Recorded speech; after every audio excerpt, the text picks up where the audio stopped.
Bonsoir, bonsoir. J'attends un petit peu que tout le monde se connecte. Pour ceux et celles qui seront connectés, bien sûr. Et pour ceux et celles qui ne sont pas connectés, qui ne peuvent pas parce qu'ils travaillent ou parce qu'ils sont occupés, eh bien, on pourrait, à l'occasion, le revoir un petit peu plus tard. Voilà. Donc, shalom à tous et à toutes. Je vais inviter un petit peu tout le monde. En attendant,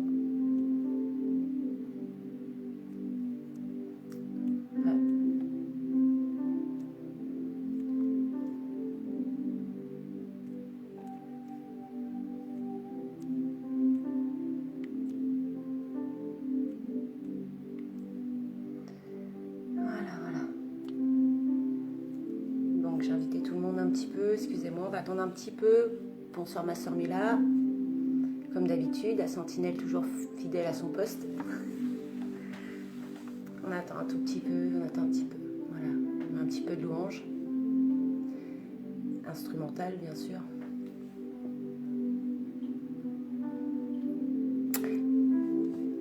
Bonsoir ma soeur chérie. J'ai le temps de répondre.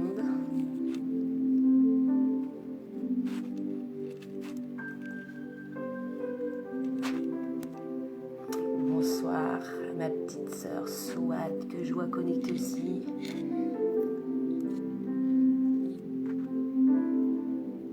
Voilà, j'ai eu un petit bug. Donc j'attends un tout petit peu le temps que d'autres personnes se connectent. Sinon après c'est pas grave, on va commencer. Le Seigneur va nous diriger. Amen. Je vais baisser un peu le son de louange. Donc on va commencer donc pour celles qui sont présentes.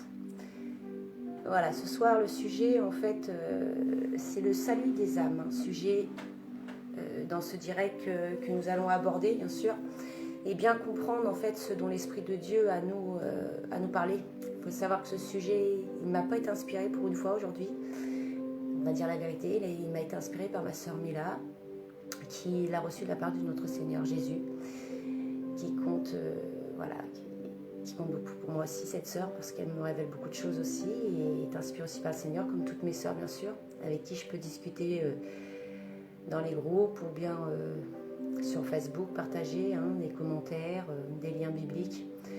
Et voilà ce que le Seigneur parle aujourd'hui, Jésus, et compte beaucoup, en fait, sur vous, frères et sœurs, aujourd'hui, pour aller chercher la grande moisson. Donc parlent les apôtres, comme Matthieu a dit à ses disciples, « La moisson est grande, mais peu d'ouvriers » au chapitre 9, verset 37. Et nous sommes aussi, nous aussi, des disciples, il ne faut pas l'oublier. Et comme nous sommes ses disciples, eh bien il nous est imposé, c'est une obligation de prêcher, d'évangéliser et d'aller parler au peuple, parler à toutes les personnes sur lesquelles nous pouvons croiser des chemins, des personnes, dans nos familles, dans nos amis. Bien sûr, au travail, on ne peut pas se permettre parce qu'il y a des lois, il y a des choses qui nous interdisent de parler, bien sûr, de politique et de religiosité, comme on dit. Moi, je ne parlerai pas de Dieu comme une religion, je parlerai plutôt de Dieu comme une relation qu'on a avec lui. Mais aujourd'hui, il est vraiment temps, il est vraiment c'est important, comme on a pu discuter avec plusieurs d'entre vous, de parler de Jésus. Revenons à Jésus, l'essentiel, et revenons vraiment sur le salut des âmes. Donc dans Luc aussi au chapitre 10 versets 1 à 3, il est dit « Après cela, le Seigneur désigna encore 70 autres disciples et il les envoyait deux par deux devant lui dans toutes les villes et dans tous les lieux où lui-même devait aller. Il leur dit « La moisson est grande, mais il y a peu d'ouvriers. Priez-le donc le maître de la moisson d'envoyer des ouvriers dans sa moisson. Partez, voici, je vous envoie comme des agneaux au milieu des loups. » Donc, c'est un ordre. Aller chercher la moisson, c'est une ordonnance de Christ, amen. C'est un appel à l'action. Il y a une promesse de joie pour sauver les âmes. Quelle joie pour nous, non? Enfin, je sais pas. Pour moi, c'est une joie de pouvoir sauver les âmes, de sortir des griffes de Satan. Et ceux qui les attendent, malheureusement, soyons dans cette joie de participer à l'œuvre du Seigneur, à l'œuvre de Dieu pour sauver l'humanité, sa création, toute sa création. Donc, voilà. Ça, c'était une petite introduction où on parle de moisson. pour amener ce sujet d'une manière, on va dire, sagesse, la sagesse de Dieu, et qui n'a pas pour but, parce que c'est un sujet quand même assez, pour certains, complexe, on va dire, parce que ça n'a pas pour but, je disais donc, d'occasionner soit des différends, mais justement de ramener certains sur la voie du Seigneur pour qu'ils trouvent la voie du salut, tout simplement. Voilà, donc le chrétien, en fait, doit se garder lui-même, déjà, en essayant de conduire le peuple de Dieu afin de rester fidèle à la vérité de Dieu. De ce qui a été enseigné, de ce qui nous a été enseigné et révélé par l'Esprit, bien sûr, amen. Hein. Je me base toujours sur les enseignements des apôtres, de la parole, car elle est d'une importance capitale et salutaire, je devrais dire, pour suivre exactement ces enseignements du grand apôtre Paul, grand ministre terrestre, je ne répéterai jamais assez, sur cette terre qu'il y a eu dans cet évangile, qui est écrit dans toutes les églises, hein, comme vous voyez, au Corinthe, Thessaloniciens, Éphèse, enfin, il a été vraiment lui-même évangélisé partout et parlé de la bonne nouvelle. Voilà. Donc nous allons commencer par 2 versets, bien sûr, et nous allons commencer, bien sûr, sur le salut de l'âme. Alors Jésus a dit, « Et que servirait-il à un homme de gagner tout le monde s'il perdait son âme ?» Matthieu, au chapitre 16, 26, il est écrit aussi, « Vous obtiendrez le salut de vos âmes pour prix de votre foi. » Dans 1 Pierre, je me suis trompée. Jésus a dit dans Matthieu 16, 26, c'était le premier. Hein. Et l'apôtre Pierre a écrit, « Vous obtiendrez le salut de vos âmes au prix de votre foi. » 1 Pierre, chapitre 1, verset 9, pardonnez-moi. Je tiens à signaler que j'ai encore cassé mes lunettes, donc celles-ci ne sont pas les miennes, ce sont celles d'une amie. Donc voilà, j'ai un peu grossi les lettres, c'est pas très facile pour moi, mais bon, j'espère que vous me comprendrez quand même. Normalement, je devrais gérer avec cette lunette, je crois que tout est fait pour comment dirais-je, me contrer lorsque je prends parole pour le Seigneur, bien sûr. Hein. On a beaucoup d'attaques ces derniers temps, je pense que vous en êtes témoins, toutes mes sœurs, mes frères. Donc voilà, parler du salut de l'âme est quelque chose de très important et dont chacun de nous devrait être conscient. Hein, la perdition de son âme, c'est très très très important parce que le Seigneur a mis en évidence au grand jour cette vérité, hein, la destination de notre âme, être sauvé ou la perdre, tout simplement. Soit elle est sauvée, soit on la perd. Matthieu, au chapitre 7, verset 13, dit « Entrez par la porte étroite, car large est la porte spacieuse et le chemin qui mène à la perdition. Et il y en a beaucoup qui entrent par là. » Donc voilà, Jacques nous a parlé de l'âme. Hein. C'est pourquoi qu'en rejetant toute souillure, tout excès de malice, recevez avec douceur la parole qui a été plantée en vous et qui peut sauver vos âmes. 1 Jacques, chapitre 1, verset 21. Il nous parle en fait de l'économie de l'âme, l'économie de l'esprit pour mieux cerner ou comprendre. L'économie qui est une définition, si je peux exprimer comme ça, d'une organisation d'un ensemble en fait de parties. Il faut savoir que le salut de Dieu, c'est 3 parties, un aspect. Hein. Le salut de Dieu, c'est 3 parties d'aspect, le corps, l'âme et l'esprit. Aujourd'hui, nous parlons de l'âme. Bien sûr, on va pas... C'est le sujet d'aujourd'hui. Donc les chrétiens ont compris que le renouvellement de l'esprit est un passage obligatoire de naître d'esprit. Pour entrer dans le salut de l'âme, l'apôtre Pierre nous dit ceci. 1 Pierre au chapitre 1, verset 9. « Parce que vous obtiendrez le salut de vos âmes pour prix de votre foi. » 1 Pierre, chapitre 3 au verset 5. 1 Pierre, chapitre 3 à 5. Il nous dit ceci. « Béni soit Dieu, le Père de notre Seigneur Jésus-Christ, qui selon sa grande miséricorde nous a régénérés par une espérance vivante, par laquelle la résurrection de Jésus-Christ d'entre les morts, pour un héritage qui ne peut se corrompre, ni se souiller, ni flétrir, lequel vous est réservé dans les cieux. » Amen. À vous qui, par la puissance de Dieu, êtes gardés. Donc, on parle de la puissance de Dieu qui nous garde, pour le salut à être révélé dans les derniers temps. Les chrétiens, en fait, croient que le salut ne peut pas leur être tiré ou ne peut pas être perdu, mais tout bonnement parce que la puissance de Dieu les garde, comme il le dit le verset. Et bien Dieu nous garde en effet dans nos épreuves. Et il ne faut pas négliger ce verset qui a une grande importance par la foi. Si nous reprenons le terme gardé par la puissance de Dieu, par la foi, au verset 5, cela démontre l'omniprésence de la foi, cette assiduité à la foi. C'est une aide capitale et exigée, en fait, car la puissance de Dieu ne peut pas s'opérer sans la foi. Elle s'opère par la foi, par notre foi, notre salut en dépend. Cela exige d'avoir la foi. Donc l'apôtre Pierre, verset 9, atteste dans ce chapitre, je relis 1 Pierre chapitre 1, verset 9, « Parce que vous obtiendrez le salut de vos âmes pour prix de votre foi. »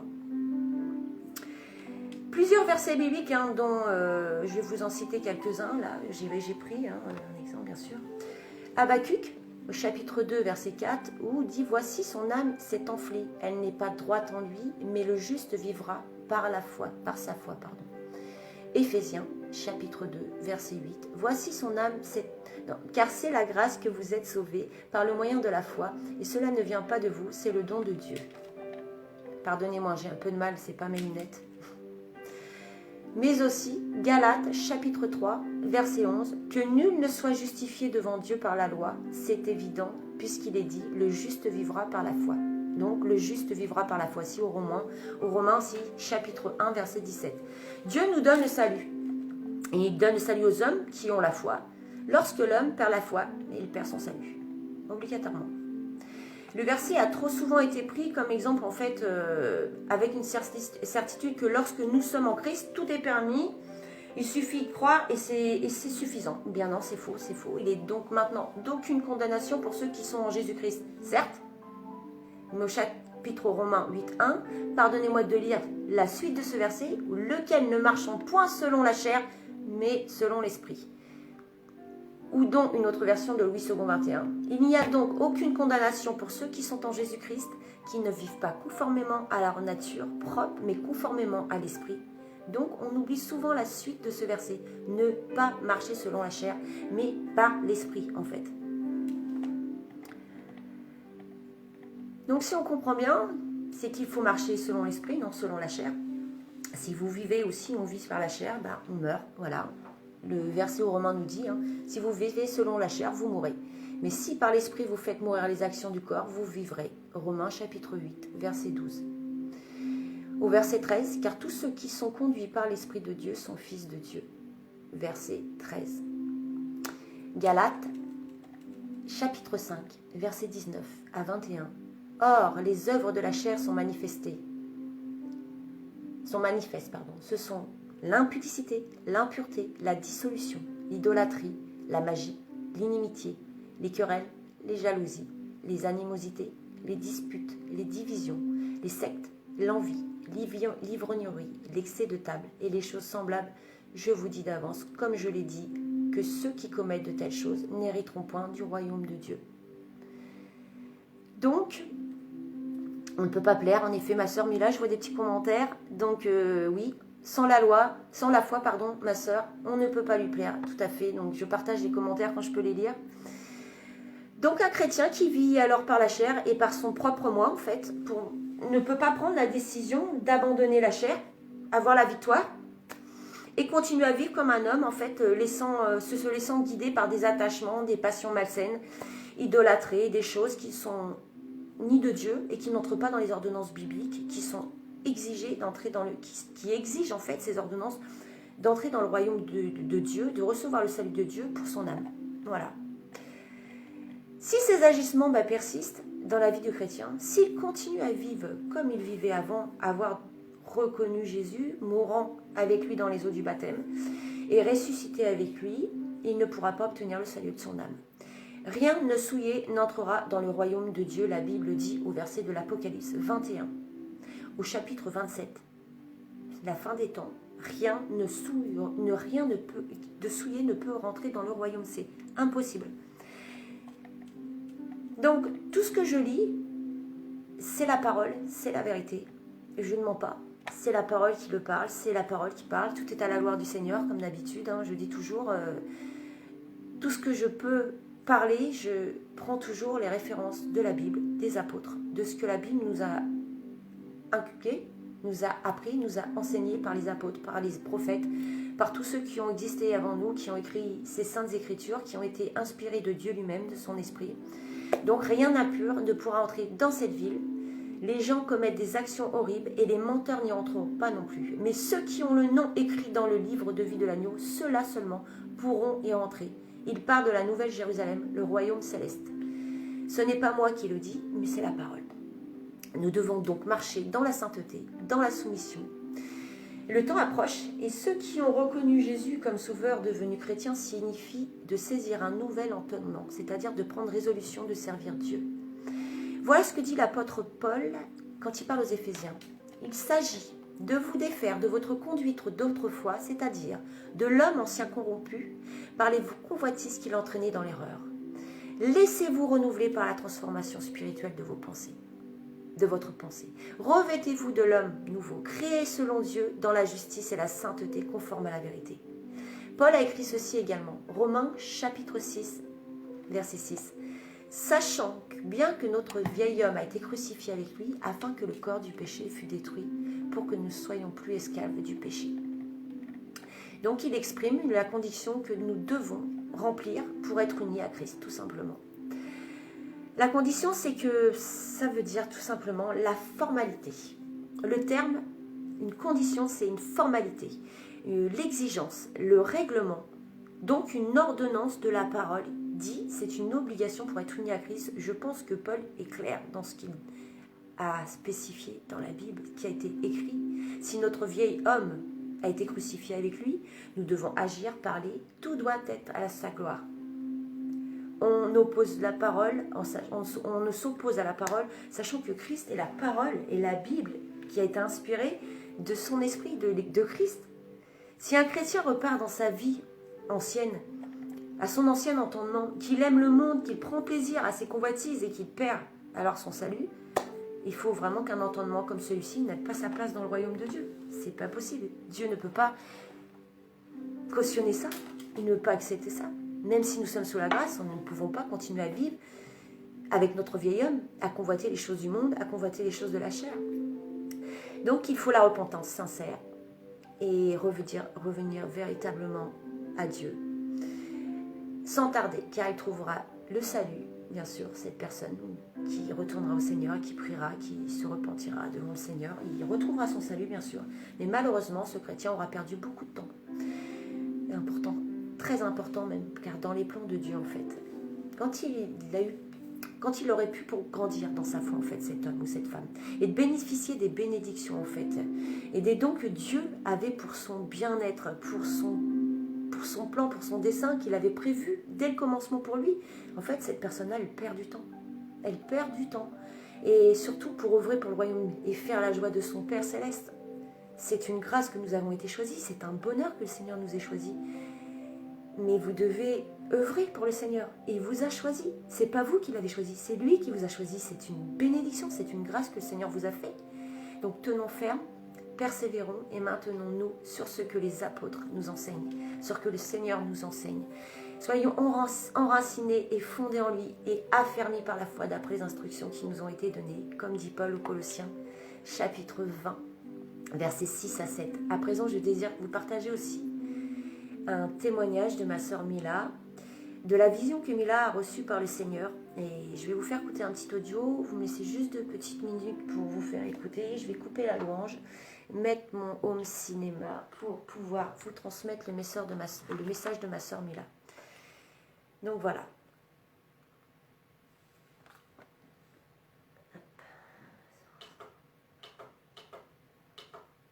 Je vous fais attendre 2 petites secondes, parce que je suis obligée de passer en Bluetooth. Voilà, connecté. Je vais mettre le fond. Hop.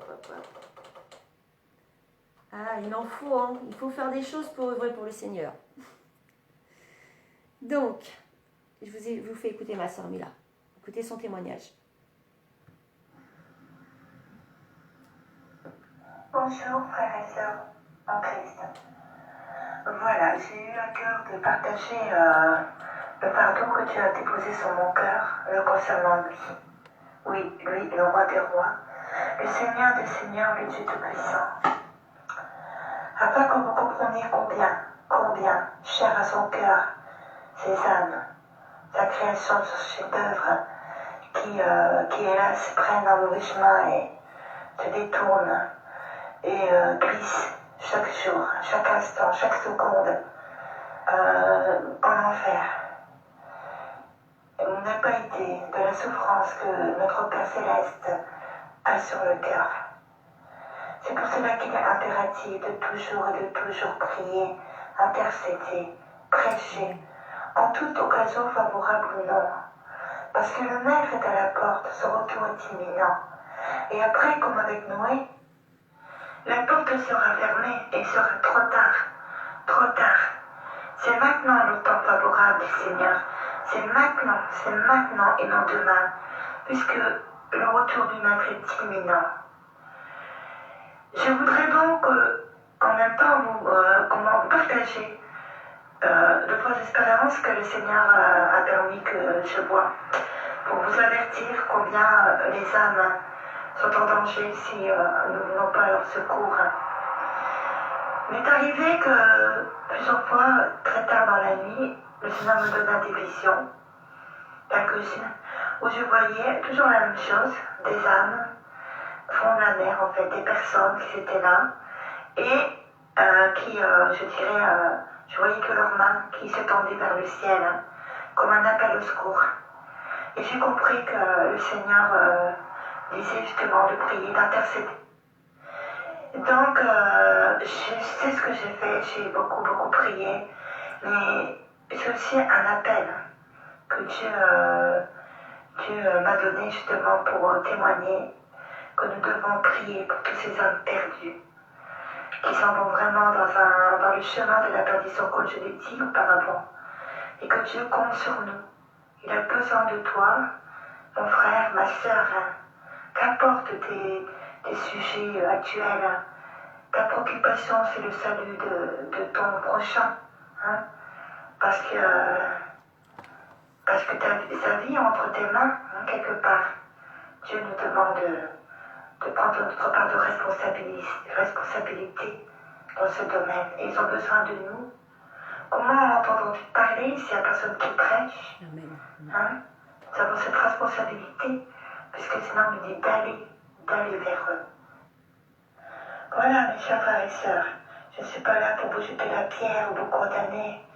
Je sais que vous faites ce que vous pouvez, mais la moisson est grande, il n'y a plus d'ouvriers. Moi-même, je prends ma part de responsabilité dans ce que je dis. Soyons déterminés, soyons des ouvriers. Ouvriers avec Dieu dans son grand champ de la moisson, afin de ne pas donner l'avantage à l'ennemi. Et Dieu nous a dit dans Jude que nous devons arracher carrément les âmes du feu, afin de réjouir le cœur du Père autour du banquet des cieux. Soyez bénis. Amen. Donc voilà, vous avez pu écouter le témoignage de ma sœur Mila. Donc Mila passe toujours par des audios, hein. C'est une préférence pour elle et elle aime bien parler par audio. Elle n'a pas envie d'être aperçue sur les réseaux et c'est un respect que je prends note parce que c'est normal. Il y a des personnes qui n'aiment pas, sachant que parfois les réseaux sociaux sont aussi un danger pour nous, hein. Tant bien qu'on évangélise tout le bien que l'on fait, parfois on essaye de nous contrer, bien sûr. On a des combats, mais comme on dit toujours, les combats sont juste spirituels. Et quand le Seigneur est avec nous, on est toujours vainqueur, amen. Donc quoi qu'il arrive, le Seigneur nous garde à l'ombre de sa main, nous couvre de ses ailes, amen. Donc peu importe les combats, on est toujours vainqueur avec Jésus. Aujourd'hui, le sujet des âmes était très très important. Parce que si les personnes nous écoutent, bien sûr, là aujourd'hui, frères et sœurs, vous en êtes conscients. C'est un appel aussi aux égarés, aux chrétiens tièdes, aux personnes qui n'ont pas encore connu le Seigneur Jésus. On arrive vraiment à la fin. Vous avez juste à observer. Il ne faut pas être aveugle pour voir ce qui se passe dans le monde aujourd'hui. On parle du coronavirus, le coronavirus, oui, c'est vrai que le coronavirus est là, mais il ne faut pas oublier l'essentiel, c'est Jésus. Pendant que vous vous occupez à avoir, pour certains, on fait tomber des psychoses, des choses qui rendent les gens dépressifs. Accrochez-vous à Jésus. Et si vous êtes accroché au Seigneur, moi c'est voilà ce que je dis toujours, hein, le Seigneur c'est le rocher sur lequel on peut s'appuyer, c'est le maître, c'est le fidèle, c'est celui qui va vous amener vers une vie meilleure. Et on ne dit pas que ça va être simple. Quand on vient à Jésus, c'est pas simple. Mais beaucoup lâchent et se fatiguent en route. Mais revenez à lui. Pour ceux qui ne font pas ce que le Seigneur a ordonné, hein, vivent encore tièdes, eh bien n'oubliez pas qu'il faut vraiment prendre cela au sérieux.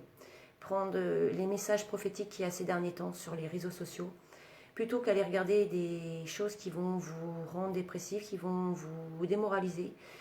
Gardez le moral et dites-vous qu'il y a quelqu'un qui vous attend, hein, comme tout le monde qui danse sur la musique Jérusalem aussi, dont j'ai parlé aussi l'autre fois. Non, ça fait perdre des âmes, pardonnez-moi. Jérusalem, c'est une ville, oui, c'est le royaume de Dieu, la nouvelle Jérusalem, la grande Jérusalem, la Jérusalem nouvelle que nous allons connaître, le royaume de Dieu. Il faut le mériter. Et pour le mériter, il faut être disciple. Et pour être disciple, il faut suivre le Seigneur. Il faut marcher dans ses voies. Il faut dire clairement la vérité. Il faut vraiment continuer à persévérer. Pour ceux qui moissonnent tous les jours, les ouvriers, franchement, c'est un profond respect que j'ai pour vous, parce que vous œuvrez tous les jours. Et le Seigneur voit tous vos efforts. Croyez-moi, vous serez récompensés. Continuez, menez le bon combat de la foi, comme l'a fait l'apôtre Paul. Ne baissez pas les bras, continuez. Peu importe ce que vous pouvez être moqué, les jugements, les insultes, les moqueries, parce que beaucoup subissent des moqueries aussi ces derniers temps. Donc je tenais vraiment à faire une petite parenthèse là-dessus. Prions pour ces personnes, vraiment. Prions pour toutes ces personnes, parce que le Seigneur nous a dit que quand on nous persécutera, eh bien, il faut prier pour nos ennemis, il faut bénir ceux qui nous maudissent et les aimer. Voilà, c'est le plus grand commandement que Dieu nous a donné, que Jésus nous a donné. Aimez-vous les uns les autres. Donc aujourd'hui, c'est l'unité, ce n'est pas la division, mais beaucoup sèment la division, même au sein des églises. Je parle des églises bâtiments. Rapprochez-vous du Seigneur, parce que beaucoup de fausses doctrines, beaucoup de personnes qui enseignent mais qui éloignent les brebis, les personnes qui marchent selon le monde et pas selon le Seigneur. Et malheureusement, il fallait que ce soit dit. Donc ce n'est pas un sujet de querelle, c'est un sujet que j'amène vraiment avec beaucoup d'amour, parce que je vous aime, parce que le Seigneur vous aime. Comme il l'a dit, ça attriste le Seigneur. Le Seigneur vous alerte. C'est pas la première fois que beaucoup parlent, les sentinelles parlent, des prophètes parlent. La bonne nouvelle doit être annoncée là, maintenant. C'est maintenant. Si vous voulez sauver vos âmes, c'est maintenant. C'est maintenant, comme elle a dit.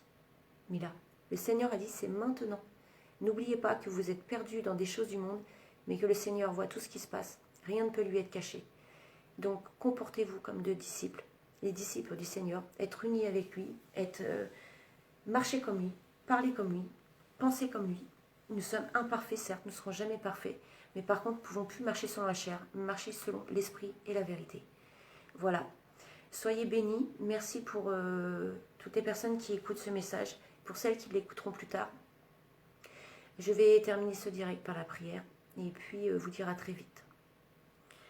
Père, donc merci. Merci, Père, d'avoir permis une fois de plus de partager ta parole, d'avoir pu transmettre les messages que tu nous mets à cœur en pensée pour tous tes enfants, tes prophètes, tes sentinelles, les personnes, les pasteurs et tous ceux qui ont des révélations, tes apôtres, Seigneur, tes évangélistes aussi qui moissonnent sans cesse, qui partent le matin, qui repartent le soir, qui, malgré les circonstances actuelles du coronavirus, sortent quand même pour évangéliser, Seigneur. Parle de toi. Rien ne pourra nous empêcher, Seigneur, de propager ta parole, Seigneur. Rien ne pourra nous interdire de continuer à parler de toi. Parce que tu nous as donné la vie, parce que c'est toi qui nous donne le salut. Seigneur, touche les cœurs ce soir. Tant bien les chrétiens que tant bien ceux qui ne sont pas encore convertis. Touche ces cœurs, Seigneur. Que tous ceux qui entendront ce message soient touchés par ces versets, touchés par ta parole. Seigneur, ta parole touche les cœurs. Elle touche les cœurs. C'est pour ça que tu as écrit cette sainte Bible à travers tes prophètes, à travers tes apôtres, à travers tous ces hommes qui ont passé du temps à écrire les psaumes, l'Ancien Testament, le Nouveau Testament, Seigneur. tout ce qui est écrit, ta vérité, Seigneur. Tu nous as laissé un merveilleux testament. Tu nous as laissé ton évangile de vérité. Et merci de nous permettre, Seigneur, de partager celle-ci pour ta gloire, uniquement pour ta gloire. Vraiment, Papa, touche toutes ces personnes qui vont entendre ce message. Bénis aussi tous ceux et celles qui partagent ton œuvre, Seigneur, qui travaillent durement avec labeur, Seigneur, par amour pour toi. Vraiment, Seigneur, nous te devons bien tout cela. Toi qui es mort pour nous, toi qui as été crucifié pour nous, toi qui as racheté et nous as racheté à un grand prix nos vies, parce que nous étions morts quand nous vivions sans toi, parce que tout homme qui vit sans toi, Seigneur, est mort et se croit vivant. Mais aujourd'hui, tu nous as donné la vie. Sois béni pour ce que tu fais pour nous chaque jour. Béni soit ton nom. Gloire à toi, Seigneur. Sois loué, exalté pour les siècles et des siècles, car tu es saint, 3 fois saint, Seigneur. Merci d'avoir pu mettre des mots sur ma bouche, Seigneur, des mots sur mes lèvres qui font toute ta gloire. Vraiment, toute ton aspiration par ton Saint-Esprit, Seigneur, que tu répands sur toutes les chairs en ce moment, les visions, les songes qui se sont transmis de frères, de sœurs avec des frères et sœurs et frères. Tout le monde partage aujourd'hui ta parole, tout le monde partage tes révélations, tout le monde parle pour toi, Seigneur. Le peuple doit se réveiller, Seigneur. Alors continue à répandre ton esprit sur nous. C'est dans le nom puissant de Jésus que je te remets cette prière, Seigneur.